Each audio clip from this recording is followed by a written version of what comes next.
Her worst fear was realized when the Duke caught her undressing, his gaze locked onto her scar, the very thing she'd hidden for years. But what followed wasn't disgust, it was understanding, and it would change her life forever. Hey, lovely, if you're enjoying this historic romantic tale, I'd be so grateful for a like or a subscribe. It helps me bring you more stories of love, longing, and history. And if you're up for it, tell me in the comments where you're watching from.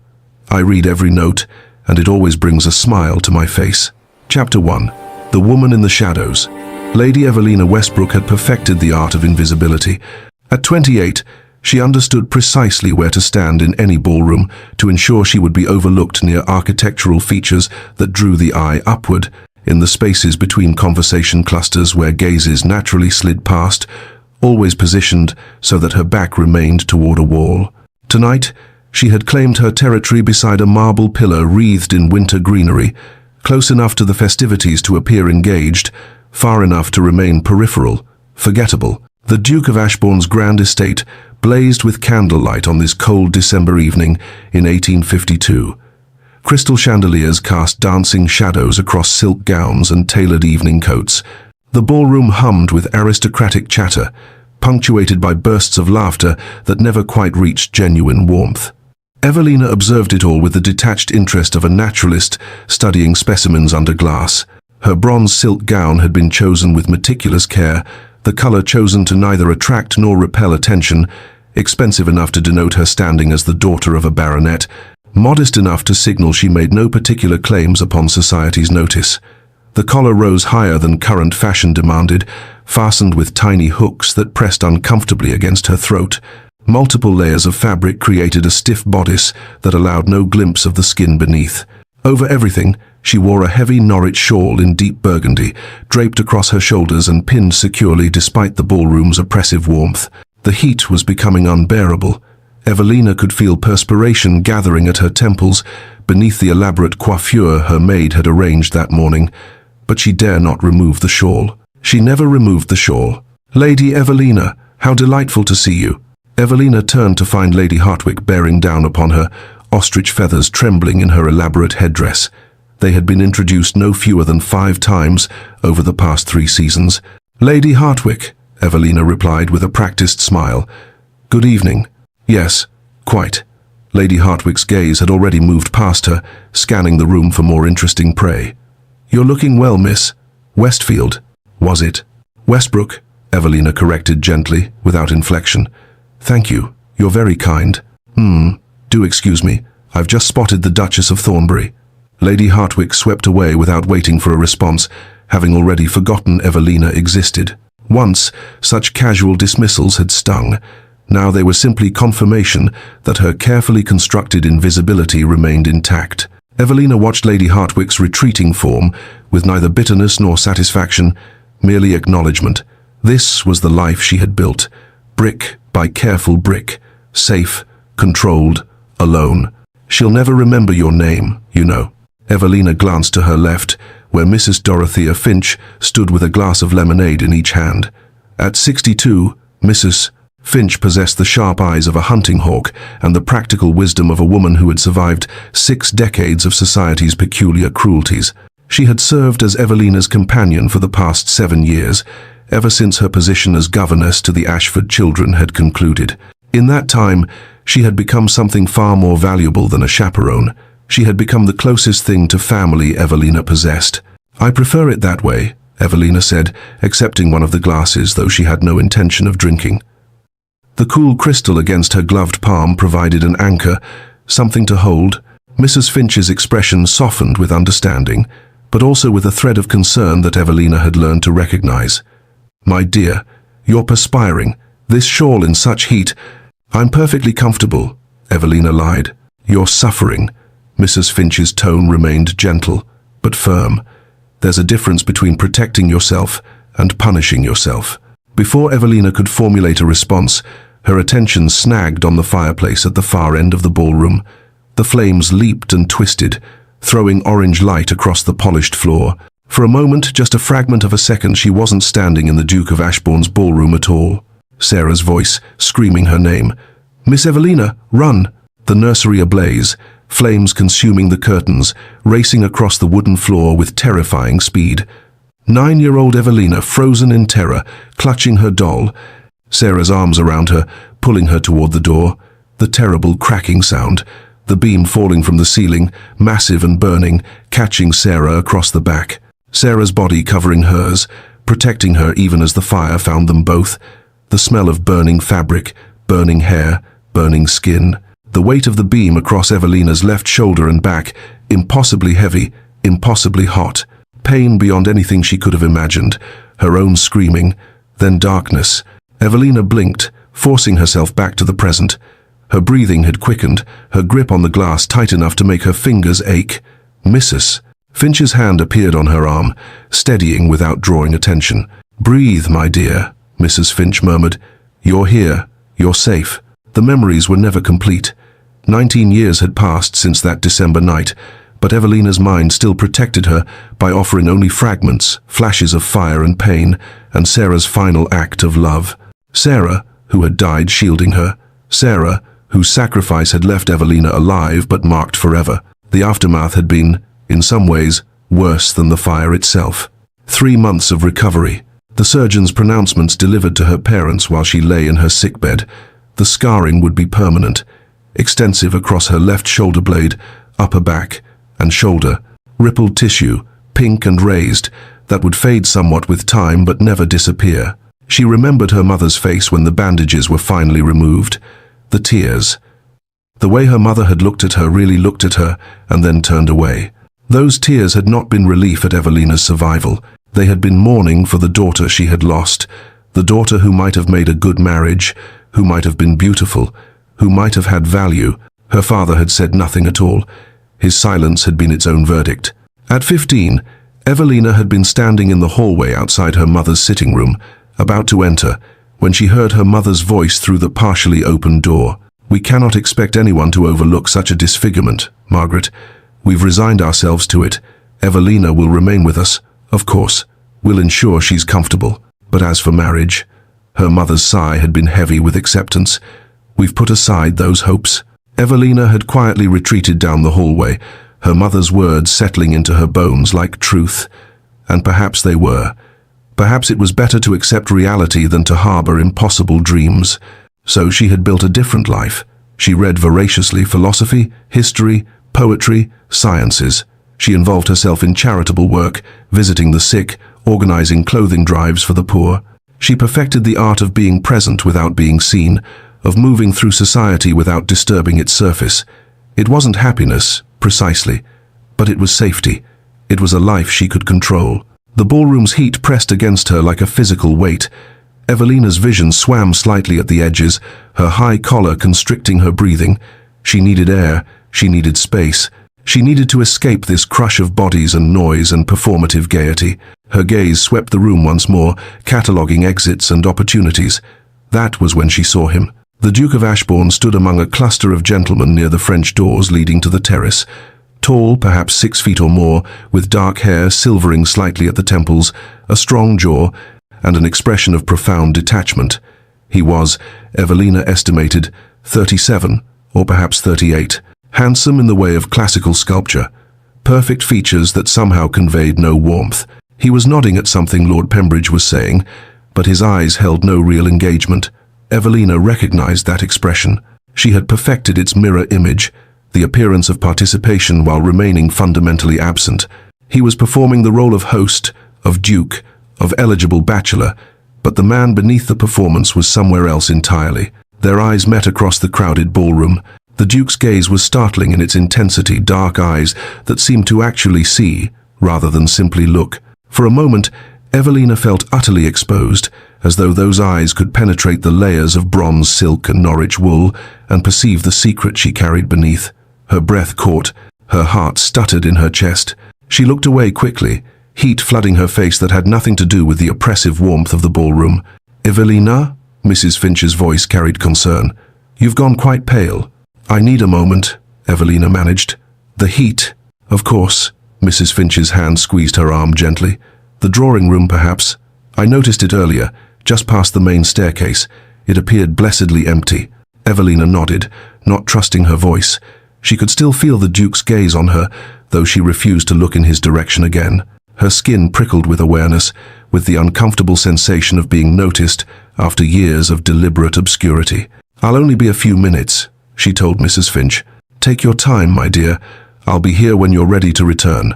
Evelina moved through the crowd with the practiced efficiency of someone accustomed to navigating without being noticed. She kept close to the walls, her expression pleasantly neutral, her pace unhurried despite her desperation for solitude. Past the main staircase with its garland-draped banister, down a quieter corridor where the sounds of the ball became muffled and distant. The drawing-room door was partially ajar, warm light spilling into the hallway. Evelina paused at the threshold, listening. No voices, no footsteps. Blessed silence. She slipped inside and closed the door behind her with a soft click that felt like a declaration of freedom. The room was smaller than the grand ballroom, but infinitely more welcoming. A fire burned in the hearth, casting dancing shadows across burgundy wallpaper and comfortable furniture. 2 lamps provided gentle illumination. The air here was warm but not oppressive, scented with wood smoke and the faint fragrance of winter roses arranged on a side table. Evelina moved toward the fire as though drawn by invisible strings. The heat beckoned with its promise of relief, of a different kind of warmth than the suffocating press of bodies in the ballroom. She could breathe here. She could exist without performance, without the constant vigilance required to maintain her invisibility. Her hands rose to the clasp at her collar, her fingers already working the tiny hooks free. The release of pressure against her throat felt like absolution.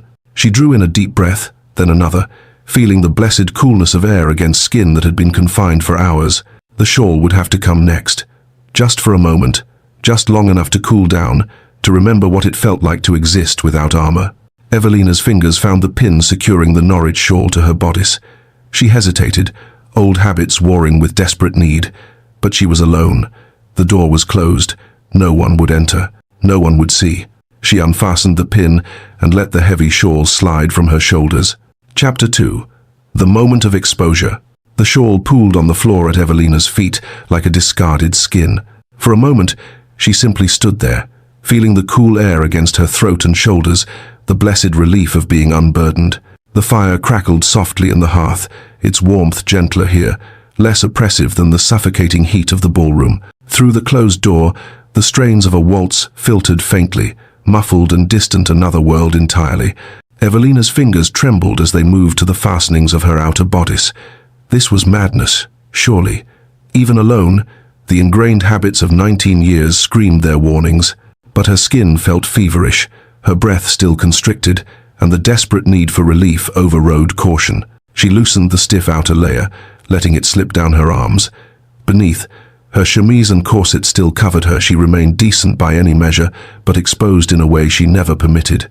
The scarred tissue across her left shoulder blade and upper back, usually pressed beneath layers of fabric, now met the air. Even through the thin linen of her chemise, she could feel the difference. The firelight caught the rippled texture of the scarring, visible through the delicate fabric. Raised, uneven skin that had been pink and angry for years after the fire, now faded to a pale pink-white against her complexion, but still unmistakably present. The scar stretched from her left shoulder blade across her upper back, and shoulder roughly the size and shape of the burning beam that had pinned her all those years ago.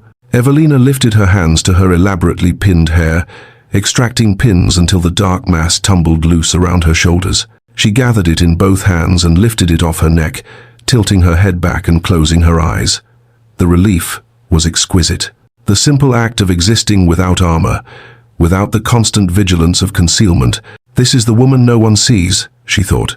This body I carry in secret, this truth I've hidden for 19 years. For just this moment, she could stop pretending the scar didn't exist.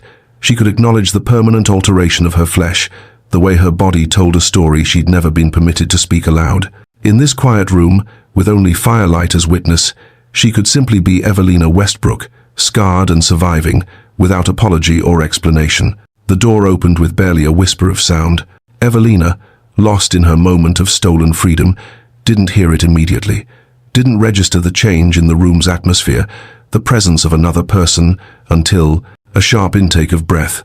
Her eyes flew open. She whirled around, her hair falling from her hands, her heart lurching violently in her chest. The Duke of Ashbourne stood in the doorway, frozen mid-step. His dark eyes were fixed on her, or rather, on what he could see of her exposed back before she turned. On the scarring that firelight had illuminated so clearly. Time stopped. Evelina's mind went blank with horror.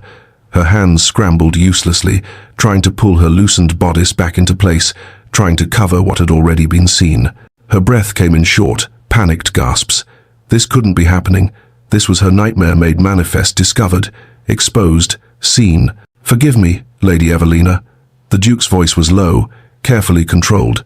"I noticed you were unwell as you left the ballroom. I wanted to ensure—" He stopped.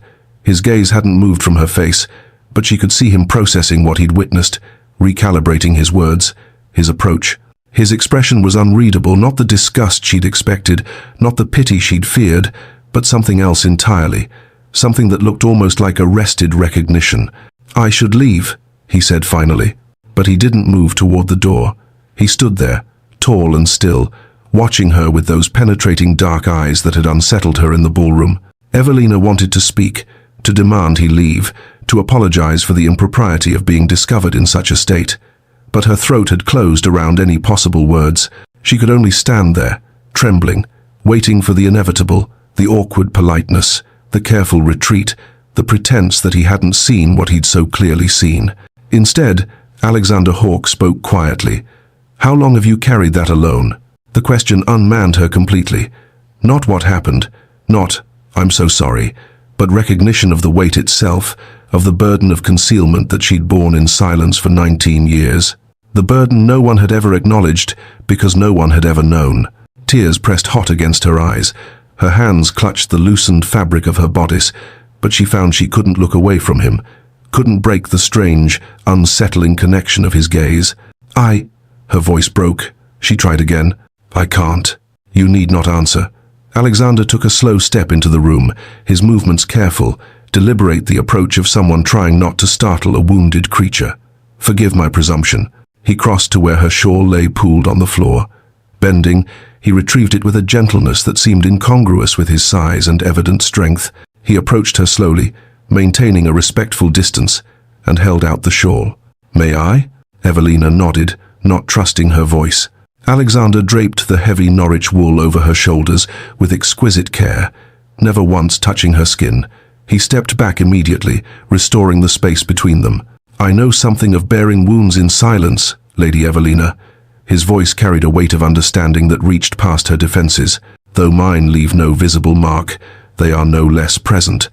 The isolation of it, the carrying of pain that cannot be shared or spoken, I recognize that burden when I see it."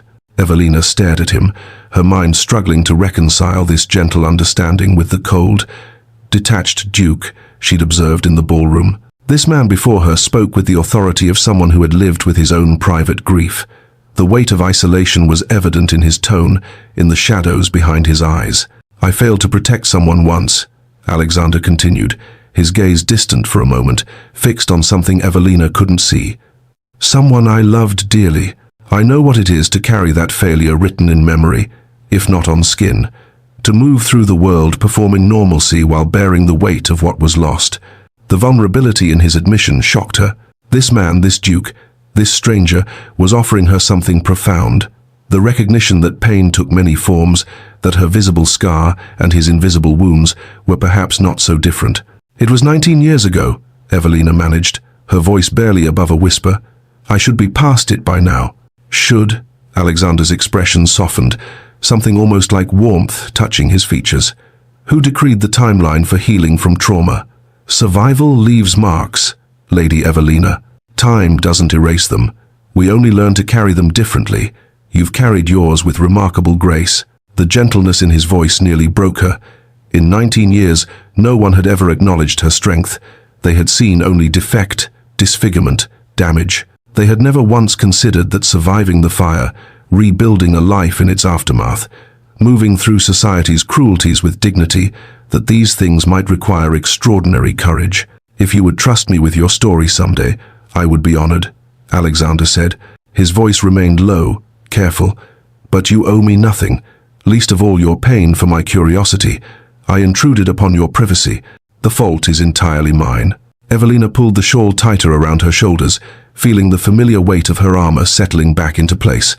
But something had shifted. This man had seen her secret, and he hadn't recoiled, hadn't offered empty platitudes, hadn't treated her as something broken and pitiable. He had seen her, and somehow his seeing hadn't destroyed her.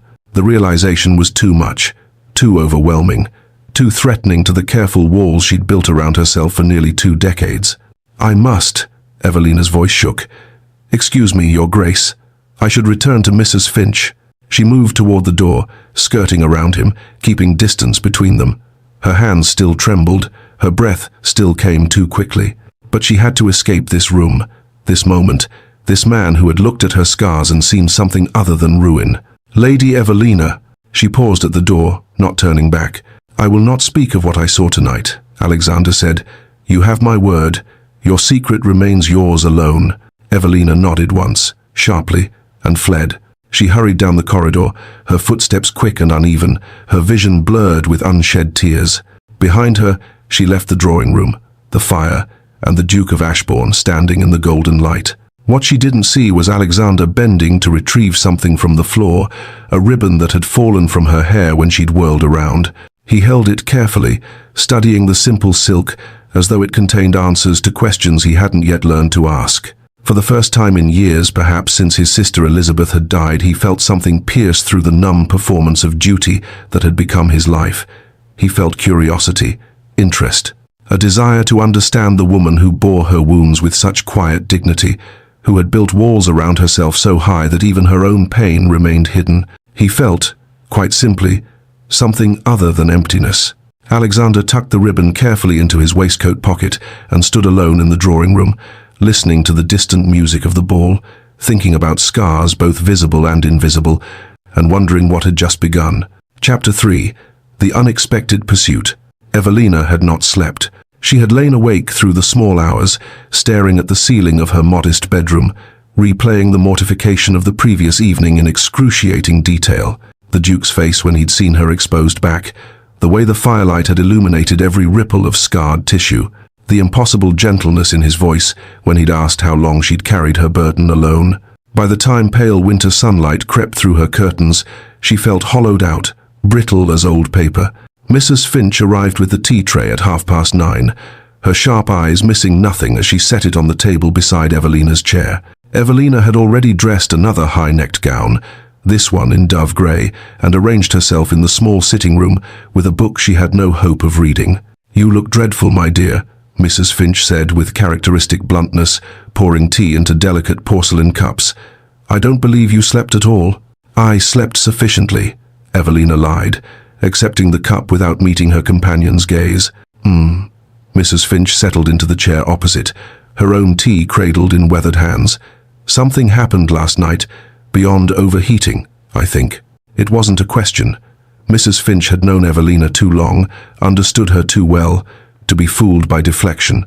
Evelina's hands tightened on her cup. "Nothing of consequence, Evelina." The gentle firmness in Mrs. Finch's voice, the tone that had comforted her through 7 years of companionship, nearly undid her. Evelina set down her tea before her trembling hands could betray her further. "The Duke of Ashbourne saw my scar," she said flatly. "I was in the drawing room, and he followed me. He saw." Mrs. Finch's expression shifted, but not with the shock or pity Evelina had expected. Instead, something knowing settled across her features. "And how did he respond?" "With kindness." The words tasted bitter, which somehow makes it worse. "Worse than cruelty?" "At least cruelty, I understand." Evelina rose, pacing to the window overlooking the narrow street. "Kindness feels like he's indulging me, humoring the damaged spinster. Or," Mrs. Finch said quietly, "perhaps he simply sees you as human." Evelina pressed her forehead against the cool glass, watching a carriage rattle past below. "You don't understand." "Don't I?" Mrs. Finch's voice carried a weight that made Evelina turn. The older woman had set down her tea, her fingers moving to the high collar of her own gown. "My late husband, when he first saw the birthmark that covers my neck and chest, the mark I'd hidden from him during our courtship, do you know what he said?" Evelina shook her head mutely. "He called it beautiful." Mrs. Finch's smile was distant, tender with memory.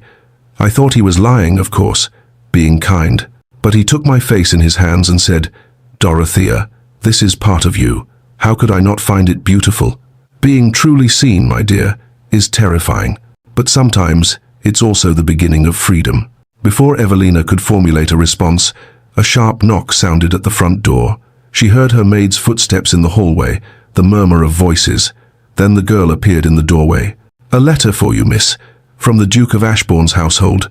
The maid's eyes were wide with curiosity as she presented the sealed envelope on a small tray. Evelina's heart stuttered. She took the letter with fingers that felt numb, waiting until the maid withdrew before breaking the ducal seal. The handwriting was bold and precise, the words formal yet carrying an underlying warmth that made her pulse quicken. "Lady Evelina, I must apologize once more for my intrusion upon your privacy last evening. My concern for your welfare does not excuse the impropriety of following you to a private room. However, I find I cannot regret the conversation that followed, brief though it was. I have spent a decade performing the role of Duke while feeling nothing beneath the performance. Last night, speaking with you, I felt something real. I would like to pursue that rarity, if you'll allow it. Might I call upon you this afternoon? Not for propriety's sake, I have no intention of spreading gossip about what I witnessed, but because I find myself hoping to know you better, to understand the woman who bears her wounds with such quiet dignity. If you are willing to receive me, I could arrive at 4 o'clock.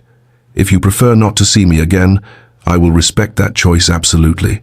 Yours in hope, Alexander Hawke."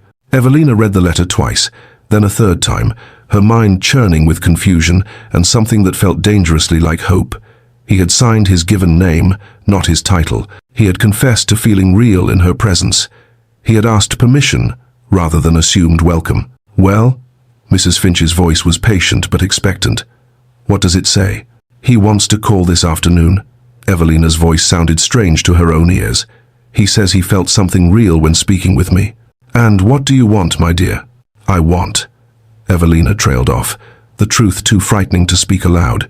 She wanted to refuse, to retreat to the safety of her carefully constructed invisibility, but she also wanted desperately, terrifyingly, to see him again, to understand why he had looked at her scars and seen strength instead of defect. "You can refuse, certainly," Mrs. Finch said, as though reading her thoughts. "Send back a polite decline and return to your life exactly as it was, or you can see what he wants. You've been invisible by choice, my dear, but perhaps it's time to choose differently." Evelina moved to her small writing desk, her hand trembling as she took up her pen. The words came slowly, cautiously. "Your Grace, you may call at 4 o'clock. E. Westbrook." She sealed it before she could reconsider and sent her maid to deliver it to the Duke's footman, who waited below. The hours until 4 o'clock stretched interminably. Evelina changed her gown twice, first into a green silk that seemed too bold, then into a rose-colored muslin that felt too frivolous. She settled finally on a deep blue wool with its familiar high collar and long sleeves, armored and appropriate. At precisely 4 o'clock, the knock came. The Duke of Ashbourne filled her small parlor with his presence, tall, impeccably dressed in a charcoal coat and silver waistcoat, but with a warmth in his dark eyes that his formal appearance couldn't quite conceal. The room, already modest, seemed to shrink around him. "Lady Evelina," he bowed, "thank you for receiving me." "Your Grace." Evelina's curtsy felt stiff, awkward. "Please, sit." They arranged themselves in facing chairs, the silence stretching uncomfortably. Evelina's hands twisted in her lap. Alexander's posture was formal, but his gaze remained steady, patient. "I won't pretend I didn't see what I saw, Lady Evelina," he said finally, his directness startling. "I find that pretense helps no one, but I want you to know that what I saw doesn't diminish you in my eyes. If anything, the strength required to move through society as you do, carrying that burden of concealment, speaks to remarkable courage." Evelina's defenses rose like walls. "It's not courage, Your Grace. It's necessity. Society doesn't reward disfigurement with admiration. No, it doesn't." His expression remained gentle but unflinching. "Society is often cruel to what it doesn't understand, but I'm not asking as society. I'm asking as someone who recognizes pain when he sees it." "Why?" The word escaped before she could stop it. "Why would you want to recognize pain, to pursue it? I represent nothing but a reminder of suffering." "You represent survival," Alexander said quietly. "There's a difference." He leaned forward slightly, his hands clasped between his knees. My sister Elizabeth died when she was 16. I was 25. We were supposed to ride together that morning, but I chose to attend to estate business instead. Ledgers and tenant concerns seemed more important than spending time with my baby sister. His voice remained steady, but Evelina could hear the weight beneath it. She went riding alone. Her horse stumbled. She broke her neck in the fall. I told myself duty came first, but I was wrong. She died while I was reviewing accounts. I've spent 12 years telling myself that if I execute my duties flawlessly, I can somehow atone for that failure. But perfection in duty doesn't resurrect the dead, and it doesn't ease guilt. Evelina sat very still, hearing in his confession an echo of her own burden. The guilt of survival, the weight of carrying loss that could never be shared. I've isolated myself emotionally, Alexander continued. I perform my role, Duke, landowner, member of Parliament, without feeling it. I'm numb, Lady Evelina. I have been for years. Last night, seeing you, speaking with you, I felt something. Empathy, recognition, a crack in the numbness. I wanted to pursue that, to understand it. Why would you want to pursue pain? She whispered again, but with less conviction. Because pain means feeling something, Alexander said, and I would rather feel pain than feel nothing at all. The truth of it settled between them, honest and raw. Evelina found her own truth rising to meet it. There was a fire, she said slowly. When I was 9, in the nursery, my nursemaid, Sarah, she tried to save me. A beam fell. It caught her across the back, and she fell on top of me, shielding me. But the beam... Evelina's hand moved unconsciously to her left shoulder. It was still burning. It pinned both of us. Sarah died.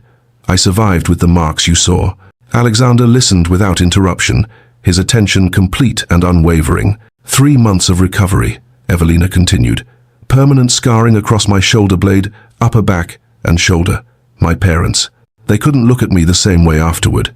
I became a problem to be managed, rather than a daughter to be loved. When she finished, silence filled the small parlor.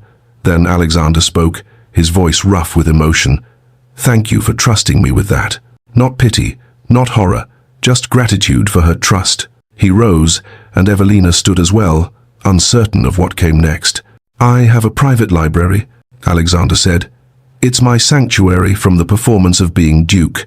I share it with no one. I would like to share it with you, if you'd visit. Tomorrow afternoon, perhaps? Evelina should refuse, should retreat to safety, should protect herself from this man who seemed to see straight through her carefully constructed walls. Instead, she heard herself say, Yes, I'd like that. After Alexander left, Evelina stood at the window, watching his carriage disappear down the street. Mrs. Finch appeared beside her, silent for a long moment. That man sees you, Evelina, she said quietly. The question is whether you'll let yourself be seen. Evelina pressed her hand against the glass, feeling the cold seep through. Terror and hope warred in her chest, terror of being known, hope for something she'd never allowed herself to imagine. She realized, with startling clarity, that she wanted to try. Chapter 4. The Library and the Impossible Question. The Duke of Ashbourne's London townhouse was a study in understated elegance. Evelina followed a discreet butler through marble hallways lined with portraits of stern-faced ancestors, her heart beating an erratic rhythm against her ribs. What was she doing here? What did she hope would happen? The butler paused before a set of double doors at the end of a quiet corridor. The library. Miss, His Grace is expecting you. The doors opened to reveal a sanctuary. Floor-to-ceiling shelves lined every wall, packed with volumes whose leather spines gleamed in the afternoon light, streaming through tall windows. 2 deep chairs flanked a fireplace, where a modest fire crackled. The air smelled of old paper, beeswax, and something indefinably comforting, the scent of a space loved and lived in.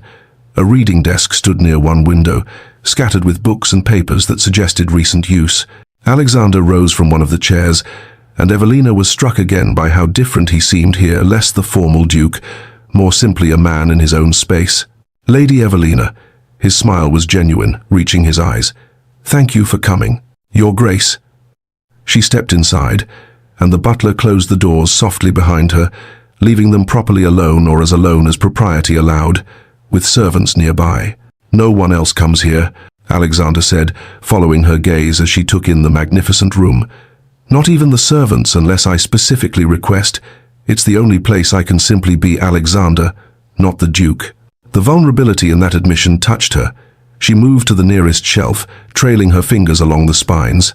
You have Marcus Aurelius, and Plato, Seneca. You know them? Alexander's surprise was evident. I've had considerable time for reading, Evelina said, pulling out a volume of the Meditations. When one is largely alone, books become one's closest companions. Alexander's expression shifted recognition, perhaps sympathy. Then, we have that in common as well. They settled into the chairs by the fire, and what began as polite conversation about literature deepened into genuine discourse. Evelina found herself arguing philosophy with an ease she'd never experienced before. Alexander didn't merely listen, he engaged, challenged, delighted in her counter-arguments. You have power over your mind, not outside events, Alexander quoted, leaning forward with animation. Aurelius believed we could choose our responses regardless of circumstance. That's where true strength lies. But some outside events leave permanent marks, Evelina countered, her hand unconsciously moving to her shoulder. The Stoics didn't account for trauma that reshapes you. We don't always have power over how our bodies and minds respond to what's been done to them. Alexander considered this, his expression thoughtful rather than dismissive. So, you believe the Stoics were wrong? I believe they were incomplete. Evelina felt herself warming to the argument, forgetting her usual guardedness. They understood discipline and endurance, but not the weight of carrying wounds that don't heal.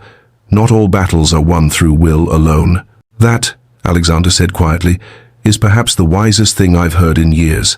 He rose to pull another volume from the shelf, poetry this time, Wordsworth, and as he read a passage about memory and loss, Evelina found herself relaxing into the conversation in a way she hadn't thought possible.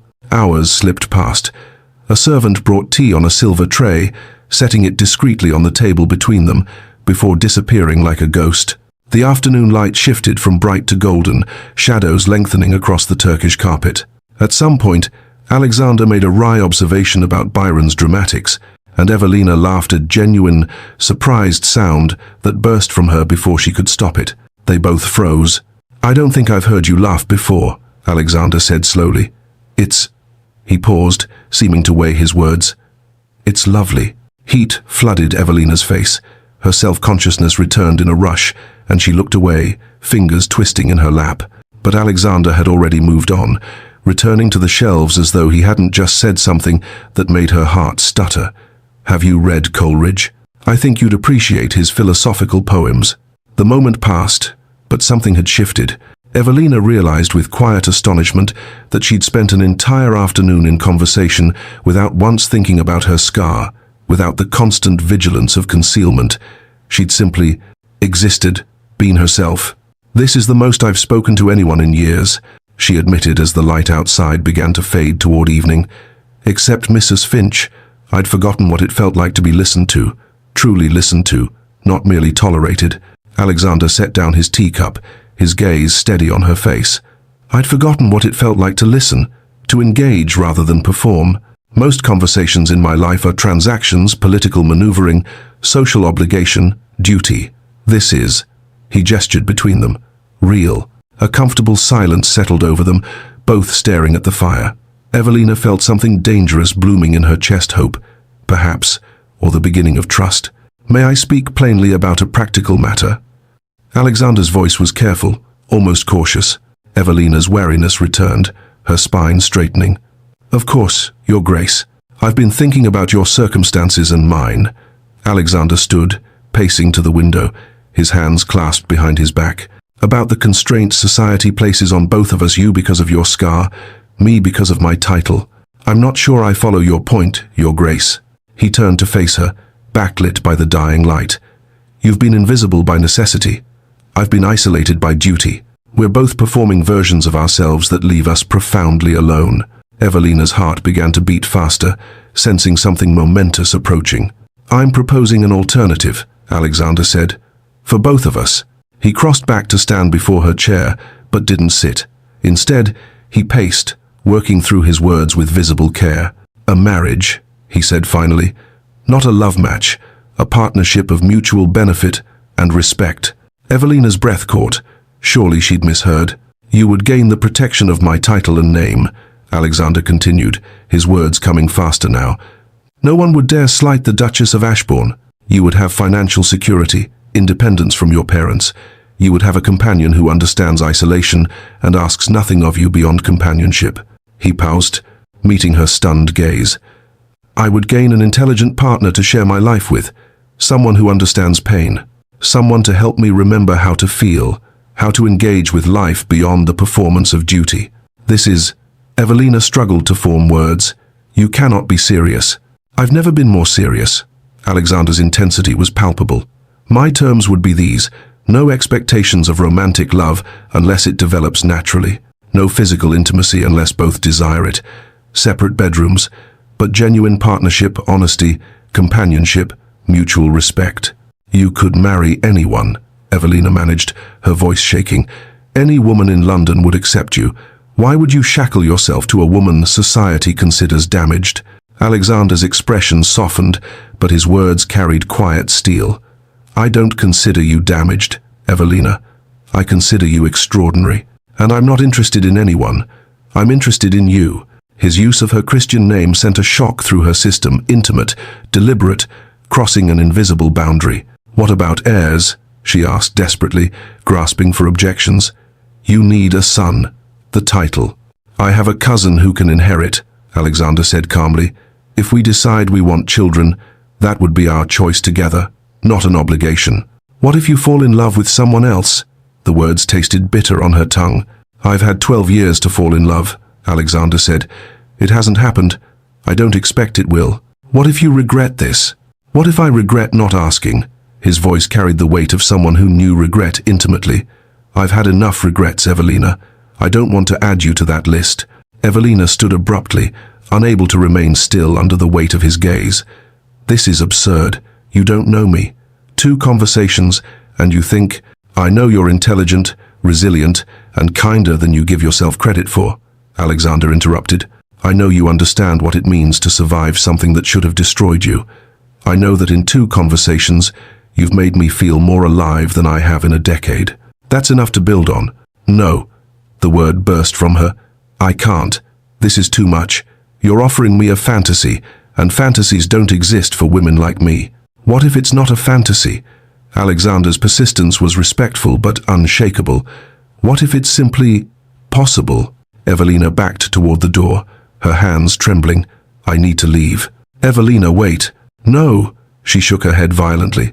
This is impossible. You're asking for something I cannot give. Alexander didn't follow her, didn't press. He simply stood in the golden light of his library and said quietly, Take time. Think about it. But know this, I'm not offering you charity or pity. I'm offering partnership because I believe we could both have better lives together than we do alone, and I believe you deserve that choice. Evelina flared.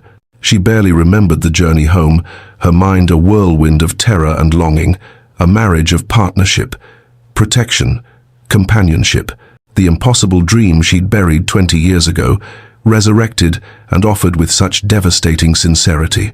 Mrs. Finch was waiting in the sitting room when Evelina burst through the door. The older woman took one look at her face and set down her needlework. He proposed, didn't he? Mrs. Finch asked gently. Evelina nodded, tears streaming down her face now, all her composure shattered. And you said no. Another nod, this one more uncertain. Mrs. Finch sighed, crossing to gather Evelina into her arms. Then the question, my dear, is whether you said no because you don't want it or because you don't believe you deserve it. Evelina buried her face in Mrs. Finch's shoulder and wept for the life she'd never allowed herself to imagine, for the man who saw her scars and called her extraordinary, and for the terrifying possibility that she might actually deserve the choice he'd offered her. Chapter 5. The Decision and the Vow. 4 days. Evelina had given herself 4 days to wrestle with the impossible question Alexander had posed. On the morning of the 2nd day, Mrs. Finch found her at the breakfast table, surrounded by crumpled sheets of paper, attempted letters, all discarded. The older woman poured tea with steady hands and settled across from her. You're torturing yourself, my dear. I'm trying to think clearly. Evelina's voice was hoarse from lack of sleep. Thinking and feeling aren't the same thing. Mrs. Finch added sugar to her tea with deliberate care. What would you do with freedom, Evelina, if you weren't afraid? The question struck like a blow. Evelina stared at her companion, then down at her own trembling hands. I don't know. I've never had it. That's reason enough to try. By the third day, Evelina had drafted 7 letters to Alexander. 3 accepted his proposal. 4 refused it. None had been sent. She sat at her writing desk, forcing herself to articulate what she actually wanted beneath the layers of fear. Safety, yes, but also companionship, intellectual engagement, the possibility of being seen without shame, a life beyond the narrow corridor she'd constructed for herself. She wanted what Alexander had offered, but terror kept her from reaching for it. On the morning of the 4th day, clarity arrived with brutal simplicity. She needed to face her parents. Whatever decision she made, she needed to see them first, to understand what she was choosing to leave behind. The journey to her parents' estate took an hour by carriage. Evelina watched the London streets give way to countryside, her stomach churning with anxiety. The house appeared through bare winter trees, grey stone, perfectly symmetrical, as cold and formal as she remembered. A servant showed her to the drawing room where her mother sat embroidering by the window. Lady Westbrook looked up, surprise flickering across her elegant features before settling into her usual expression of vague disappointment. Evelina, we weren't expecting you. I apologize for arriving unannounced, Mother. Evelina remained standing, her hands clasped before her. I have something to discuss with you and Father. Your father is in his study. I'll have him summoned. Lady Westbrook set aside her embroidery with precise movements. What is this about? I've received a marriage proposal. Her mother's expression shifted shock, then something that looked almost like pity. Evelina, if someone has made you promises, who is it? Someone elderly? Or perhaps someone in financial distress? The assumption stung, though Evelina had expected it. The Duke of Ashbourne. The colour drained from her mother's face. The Duke? But why would he? She stopped herself, but the implication hung in the air between them, heavy and cruel. Evelina's father entered then, summoned by a servant.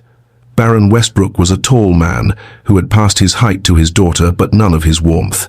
He had little warmth to spare. What's this about Ashbourne? He asked without preamble. He's proposed marriage to Evelina. Lady Westbrook's voice carried disbelief.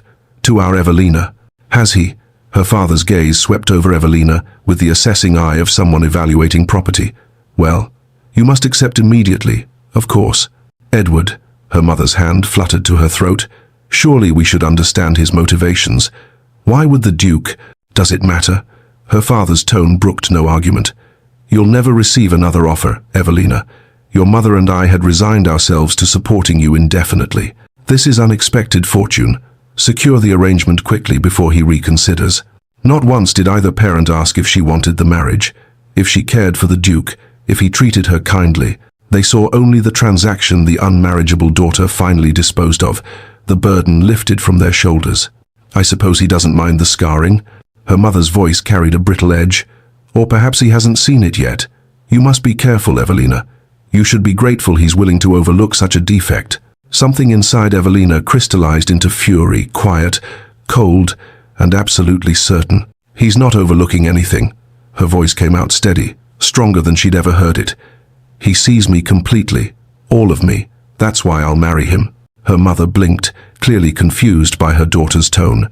Her father merely nodded, already mentally moving past this conversation to more important matters. Then it's settled, he said. We'll make the announcement. No. Evelina straightened her spine. There will be no announcement. We'll marry quietly. I came only to inform you of my decision, not to seek your permission. She left before either could respond, walking out of the cold house where she'd grown up feeling like an unwelcome guest. As her carriage pulled away, Evelina knew with absolute certainty she would never return. Back in London, she went directly to her writing desk and composed a single sentence. Yes. She sealed it and sent it to Alexander's residence before courage could desert her. His response arrived within the hour, delivered by a footman whose face betrayed nothing of his master's state of mind. But the letter itself, Evelina, could feel Alexander's relief and joy in every carefully penned word. Evelina, you've made me happier than I believed possible. Might I call on you tomorrow to discuss arrangements? I want this wedding to be everything you wish it to be. Yours, Alexander. When he arrived the following afternoon, his composure was impeccable, but Evelina could see the light in his dark eyes, the way his hands weren't quite steady as he took her hand in greeting. "You're certain?" he asked quietly, before they even sat down. "I'm terrified," Evelina admitted. "But yes, I'm certain." They discussed the wedding with surprising ease. Both wanted something small, private, far from society's scrutinizing gaze. "My private chapel," Alexander suggested. "Stone walls, stained glass, room for perhaps 10 people. Would that suit you?" "Perfectly." Relief flooded through her. "I don't want spectacle. I want something real," Alexander finished. "As do I. Whatever you're comfortable with, Evelina. This is your wedding too." They settled on 2 weeks hence. Time enough for the banns to be read, for Evelina to pack her modest belongings, for Mrs. Finch to prepare for the move to Alexander's household. The 2 weeks passed in a blur. Evelina said goodbye to her rented townhouse, to the small life she'd built. Mrs. Finch supervised the packing with brisk efficiency, but Evelina caught her wiping tears more than once. "You're not losing me," Evelina told her. "You're coming with me." "I know, my darling girl." Mrs. Finch embraced her tightly. "These are happy tears. I'm watching you choose life instead of mere survival. It's beautiful to witness." The morning of the wedding, Evelina woke before dawn, her heart racing. By the time Mrs. Finch entered with breakfast, she was hyperventilating, unable to catch her breath. "Breathe with me, my dear." Mrs. Finch's hands were steady on her shoulders, guiding her through slow inhales and exhales. "That's it. In, out. You're safe." "I can't do this," Evelina gasped. "What if I'm making a terrible mistake? What if you're not?" Mrs. Finch cupped her face gently. "It's terrifying to choose happiness when you've been taught you don't deserve it. But you do, my darling girl. You do." The wedding dress had arrived 3 days prior, cream silk, with a high neckline Evelina had requested. But Alexander had added something. Delicate lace at the collar and cuffs, beautiful without exposing what she wasn't ready to reveal. The gesture had made her weep. Mrs. Finch dressed Evelina's hair with gentle hands, weaving cream ribbons through the dark strands. "There, beautiful." Evelina stared at her reflection, barely recognizing the woman looking back. Not invisible anymore, not hiding, just present. The chapel was exactly as Alexander had described, small, intimate, with afternoon light streaming through stained glass windows that cast colored patterns across stone floors. Fewer than 10 people occupied the pews.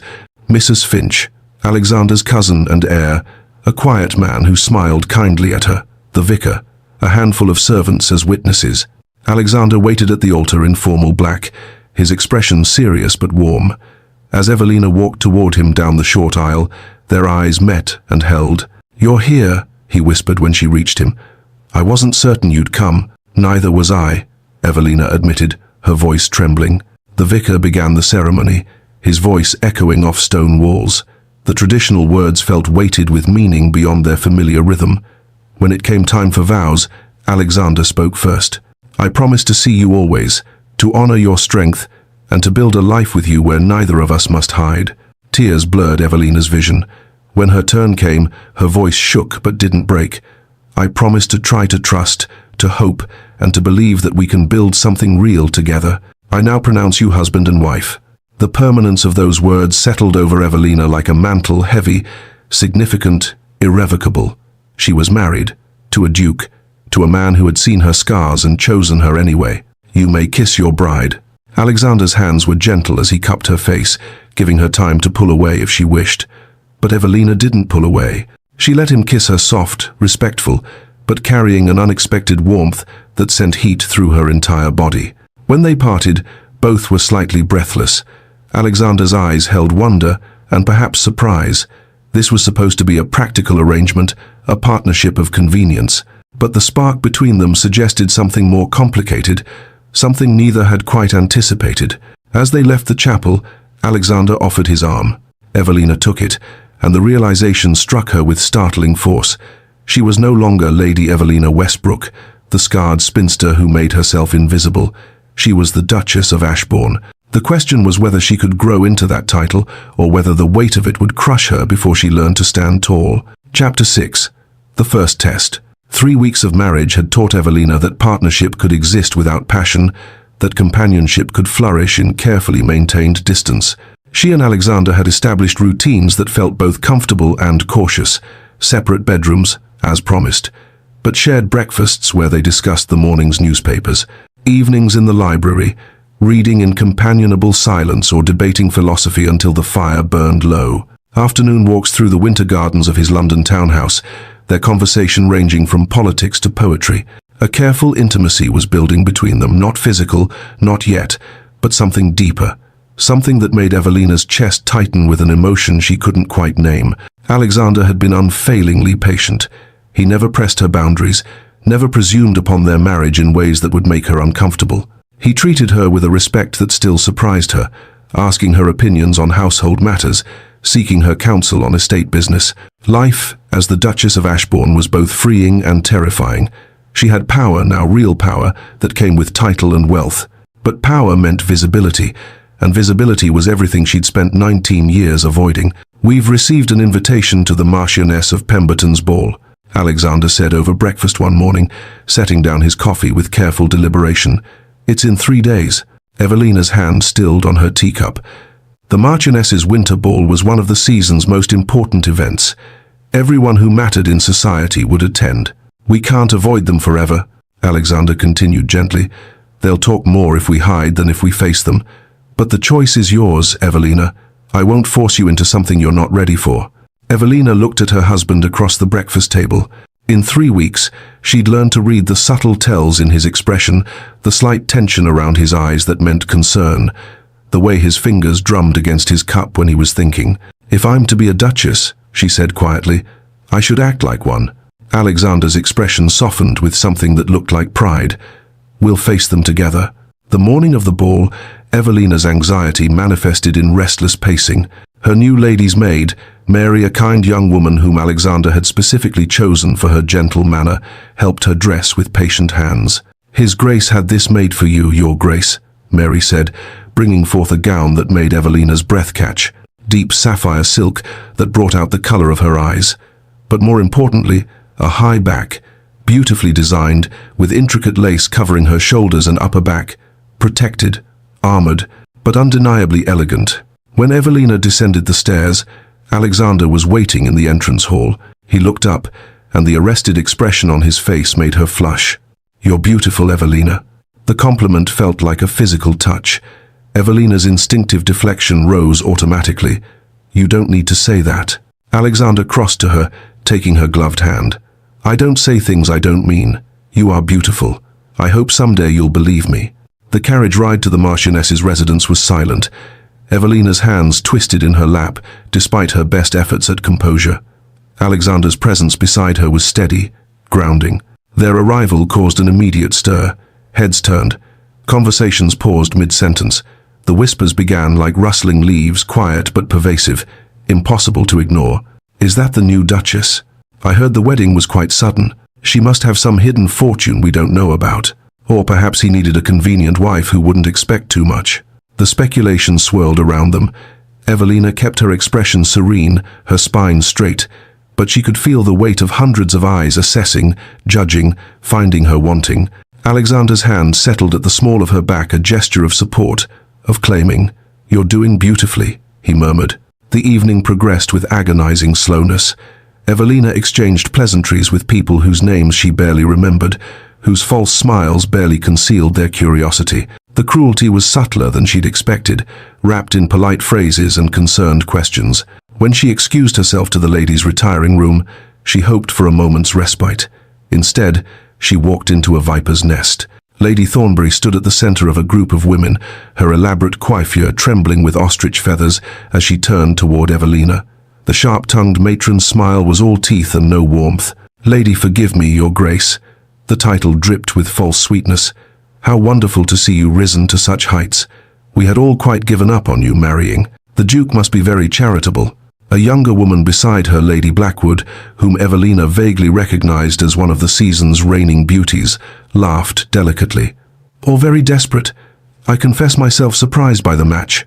Evelina's practiced composure held, but internally she felt herself bleeding.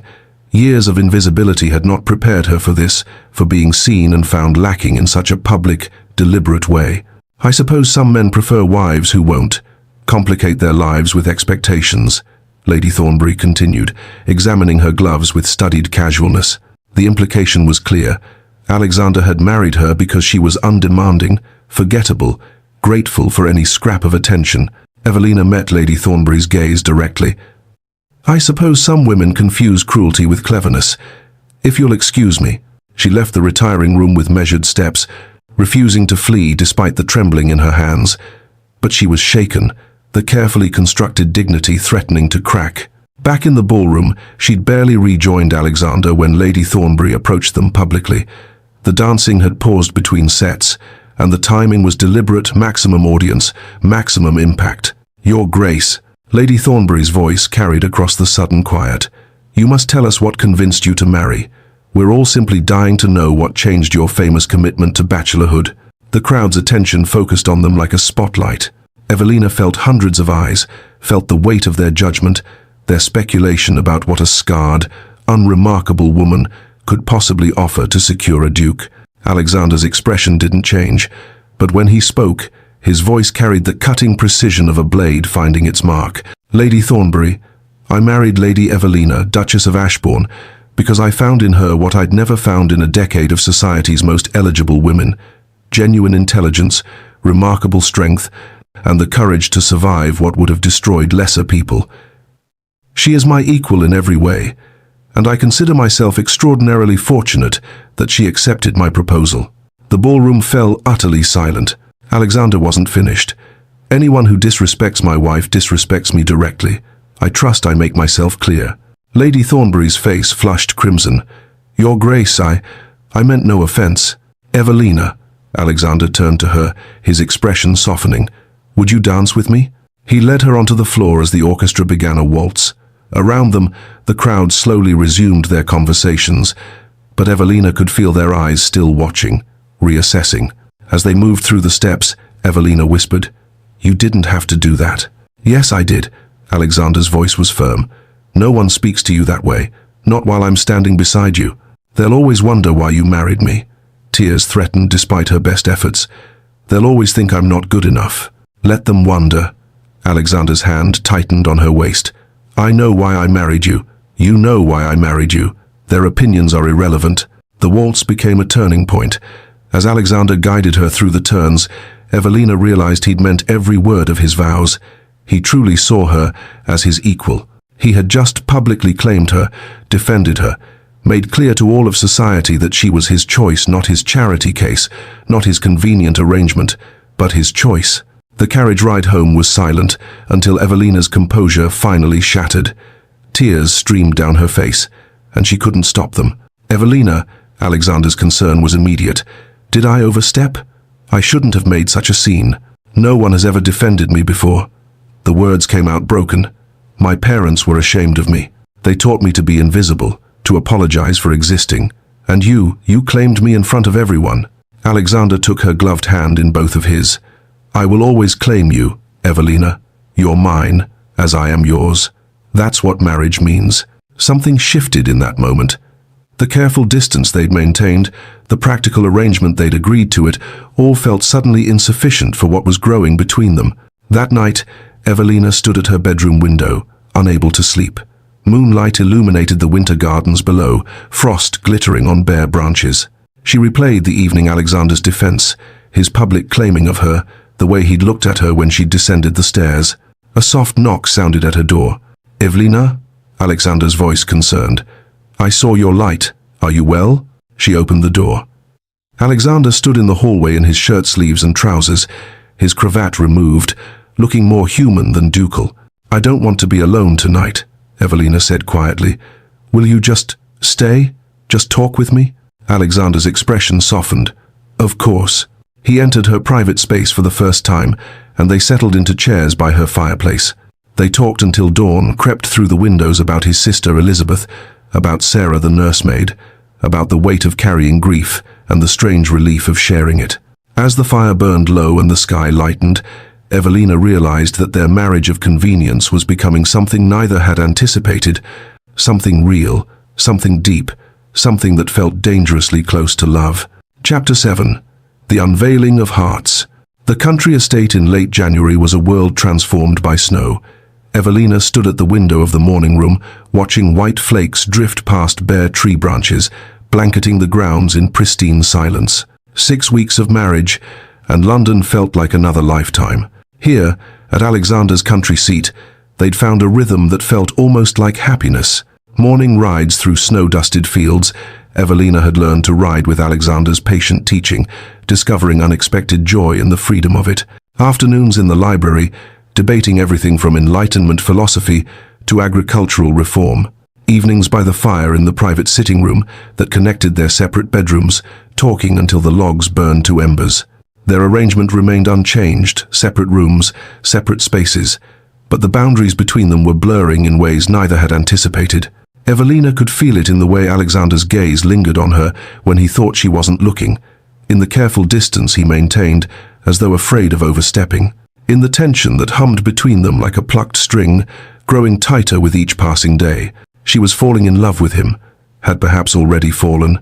The realization terrified her. What Evelina couldn't know was that Alexander lay awake most nights in his bedroom, staring at the door that connected to hers, aching with the weight of everything he couldn't say. He'd fallen in love with his wife. It hadn't been part of the plan. He'd proposed a practical arrangement, a partnership of mutual benefit. He'd meant every word about respect and companionship. But he hadn't anticipated this, the way his heart lifted when she laughed, the pride he felt watching her grow into her role as Duchess, the fierce protectiveness that surged through him when anyone dared slight her. He was terrified of pressuring her. Their agreement had been clear. No expectations of love, no demands of intimacy. To confess his feelings now would be to change the terms she'd accepted. It would be unfair, manipulative. So Alexander kept his distance and loved her in silence, grateful for whatever pieces of herself she chose to share. That evening, they sat in their shared sitting room, a comfortable space with 2 chairs by the fire, bookshelves lining the walls, a small writing desk by the window. Snow continued to fall outside, muffling the world beyond these walls. "I've been thinking about something," Alexander said, setting down the book he'd been pretending to read. "A project that could give meaning to." He paused, gathering his thoughts. "My sister's death was meaningless. A random accident, a waste of a beautiful life. But perhaps I can create meaning from the guilt I carry." Evelina looked up from her own book, curiosity evident in her expression. "A sanctuary," Alexander continued, "for women who've suffered trauma, abuse, disfigurement, a place where they can heal, learn skills, rebuild their lives without judgment." He leaned forward, his intensity growing. "You've survived something that could have destroyed you. Together, we could help others who are suffering in silence." "I'm hardly qualified to help anyone," Evelina said immediately. "I've only just begun to help myself." "That's precisely why you're qualified." Alexander's gaze was steady on her face. "You understand what they're feeling. I can provide resources, funding, land, staff, but you can provide something far more valuable. Understanding, hope that survival is possible." They discussed specifics for over an hour.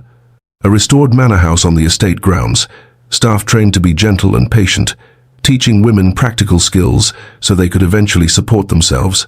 A place of safety and dignity. Evelina's initial doubt slowly transformed into growing excitement. "Do you truly think I could do this?" "I don't think, I know." Alexander's voice carried absolute conviction.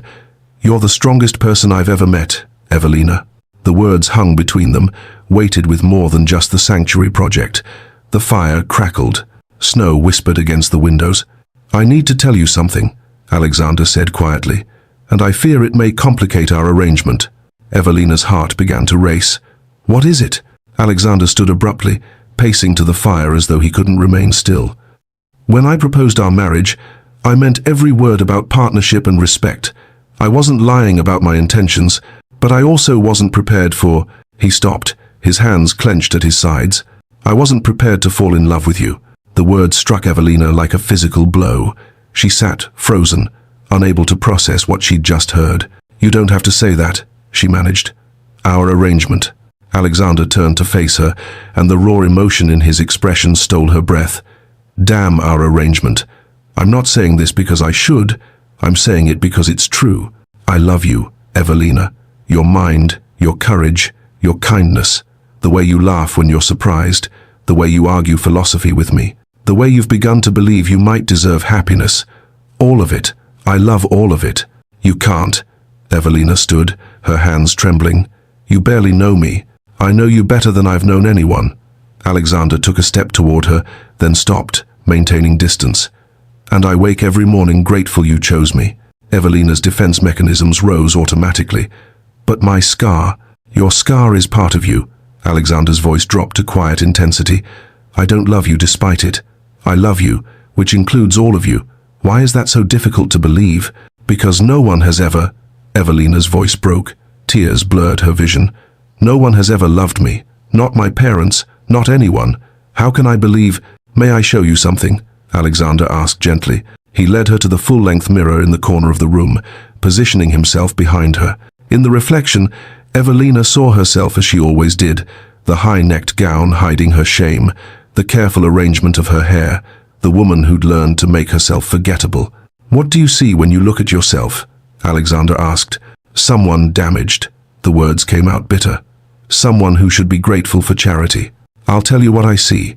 Alexander's hand settled lightly on her shoulders, careful, respectful. I see a woman who survived fire as a child, who lost someone trying to protect her and carried that guilt, who endured years of her parents' coldness and society's cruelty, who taught herself to become invisible because it was safer. His voice softened. And who, despite all of that, remained kind. Who reads philosophy and argues with me about Plato?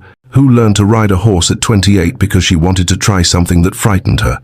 Who is considering helping other women when she's barely begun to believe she deserves help herself? He met her eyes in the mirror.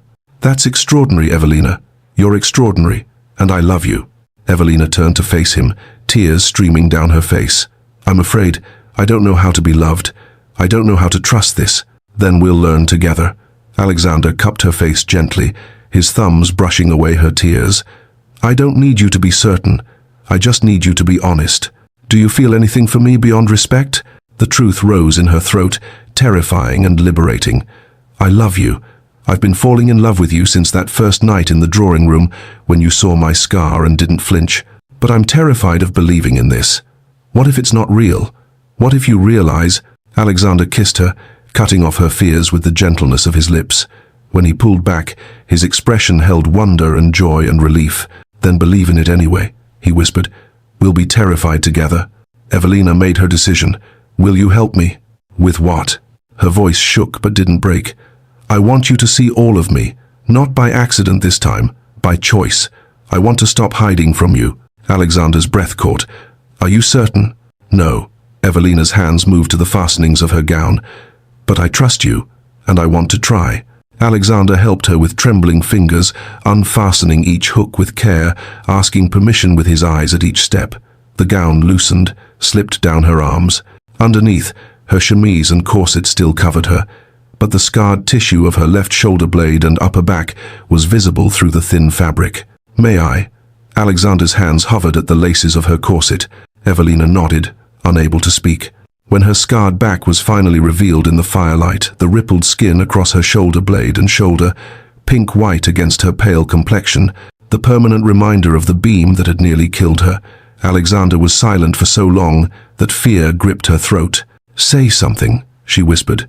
Alexander's fingertips traced the scarring with exquisite gentleness, following the pattern of the old burn. You've carried this in secret for 19 years. You don't have to anymore. I see it. I see you. And you're beautiful. It's not beautiful. It's proof you survived. Alexander turned her to face him, his hands still gentle on her shoulders. It's proof you're strong. It's part of your story. And I love every chapter.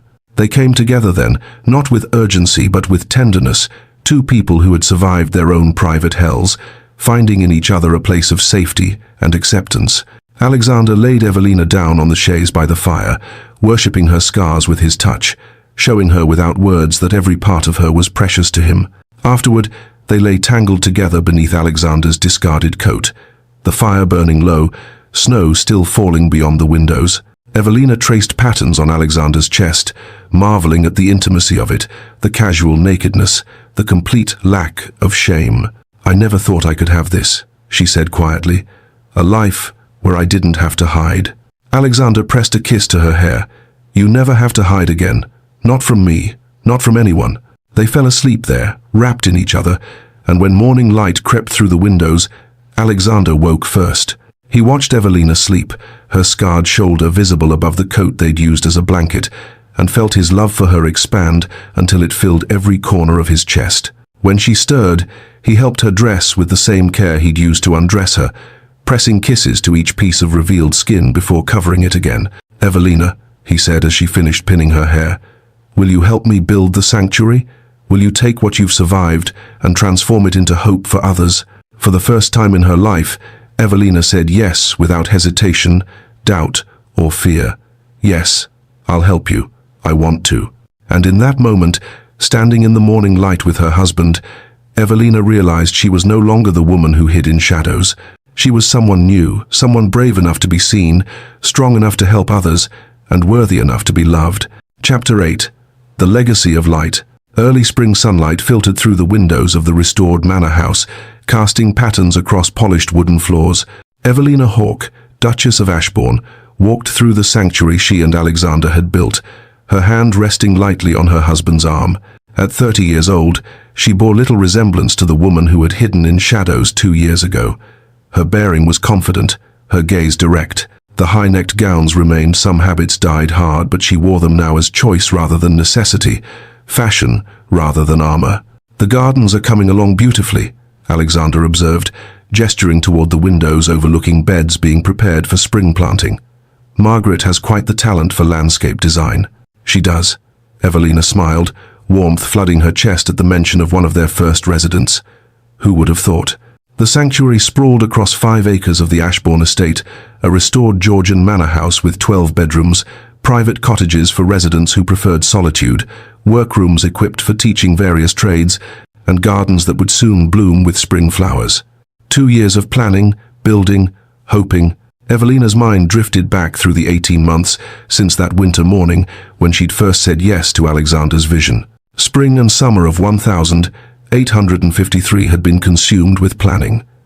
Hiring Mrs. Finch as matron, her dear companion, had embraced the role with characteristic pragmatism and warmth, finding teachers skilled in sewing, bookkeeping, writing, engaging a physician who would visit weekly without judgment, furnishing the space to feel like a home rather than an institution.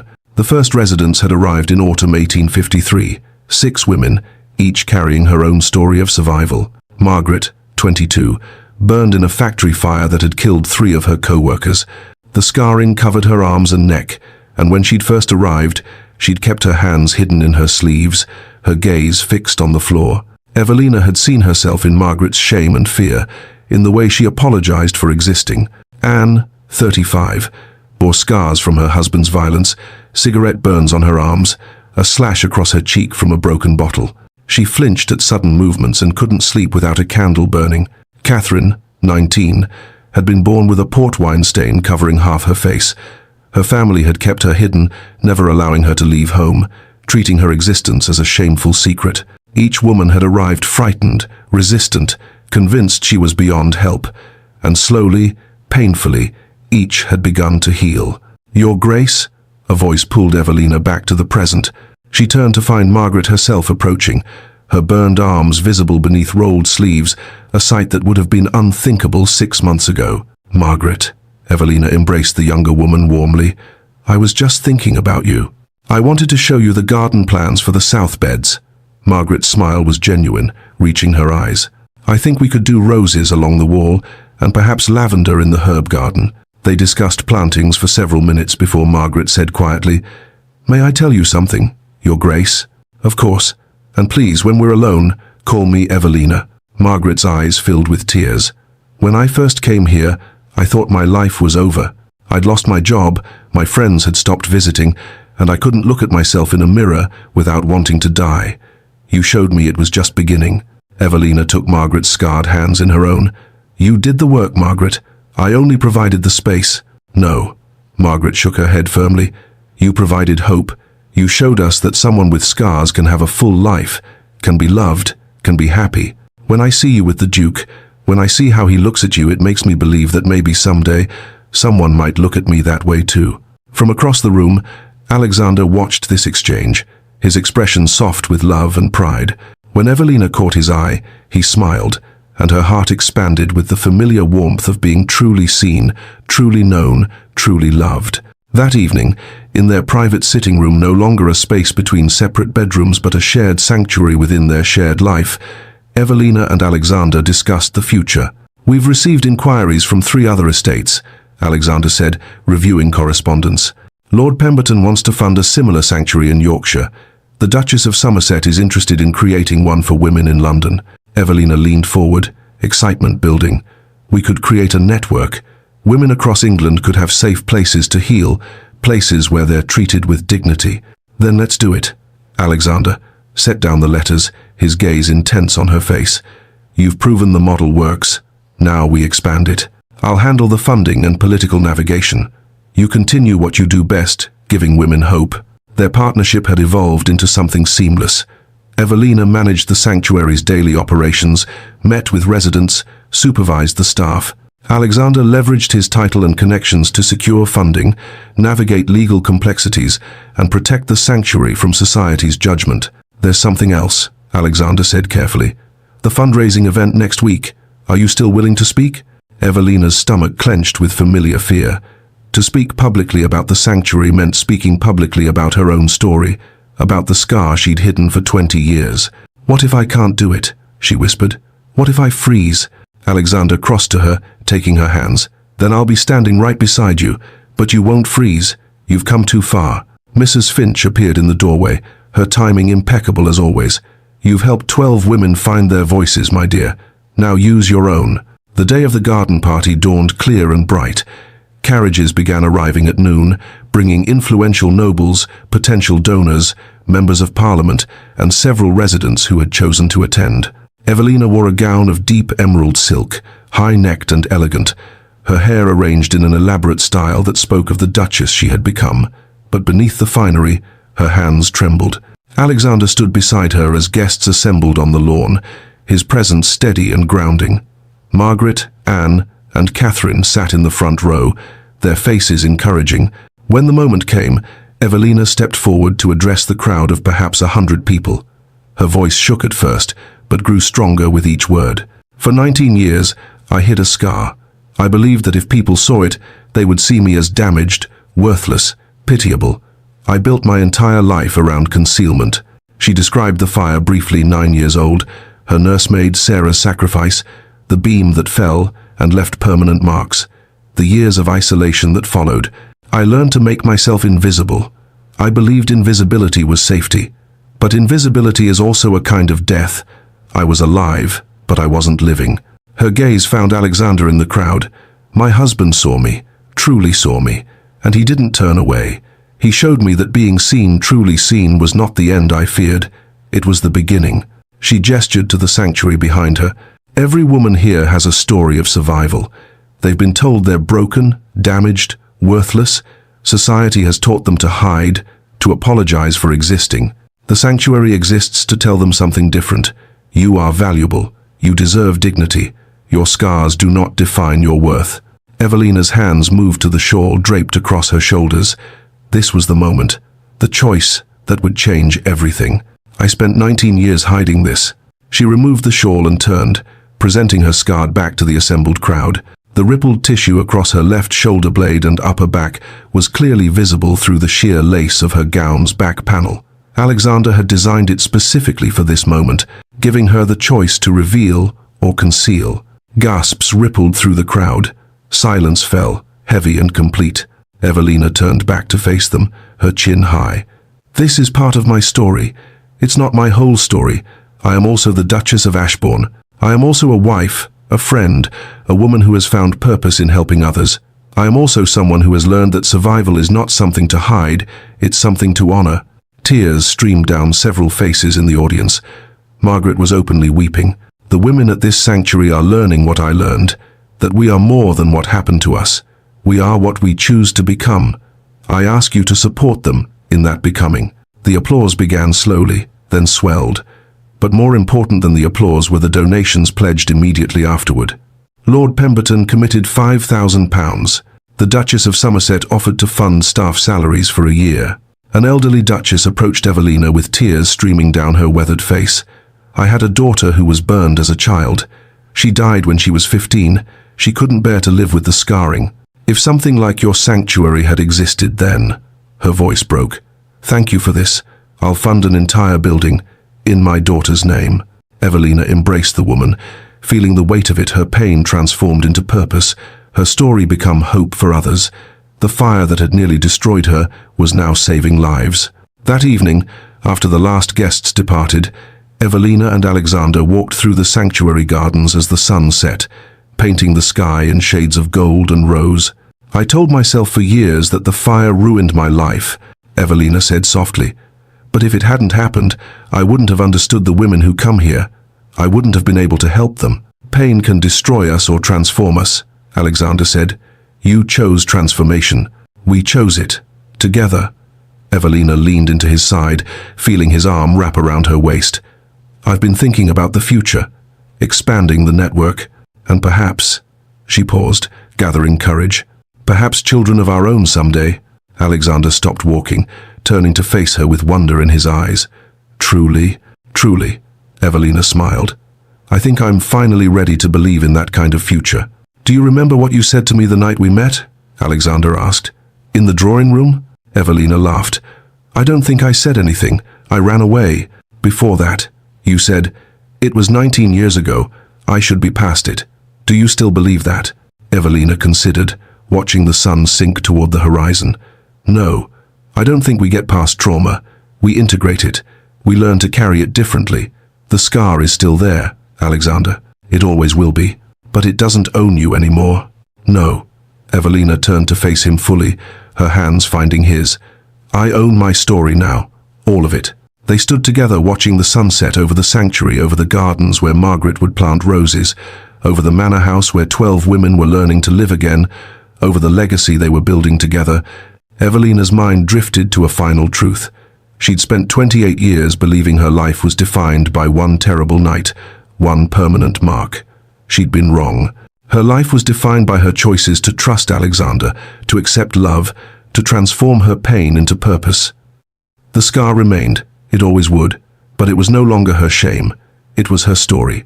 And her story now included love, partnership, purpose, and hope.